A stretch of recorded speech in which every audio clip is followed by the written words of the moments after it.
உனக்கு என்னடா வயசாகுது? உனக்கு எத்தனை வயசுன்னு சொல்றா? 26. இவன் வயசுல நீங்க என்ன பண்ணிட்டு இருந்தீங்க? ஒன்னும் கிளிக்கல. அப்புறம் அவமானத்தை பத்தி சொன்னீங்கல்ல.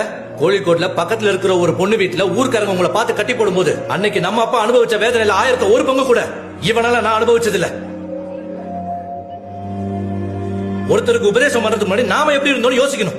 அதுக்கப்புறம் வந்து பேசணும். என் பையனுக்கு எப்படி வாழணும்னு அவனுக்கு தெரியும். அவனுக்கு யாரோட உபதேசமும் தேவையில்லை.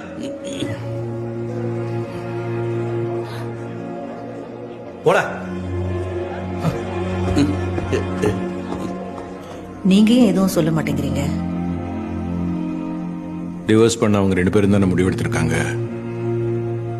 அது தப்பான முடிவுன்னு நாம எப்படி சொல்றது?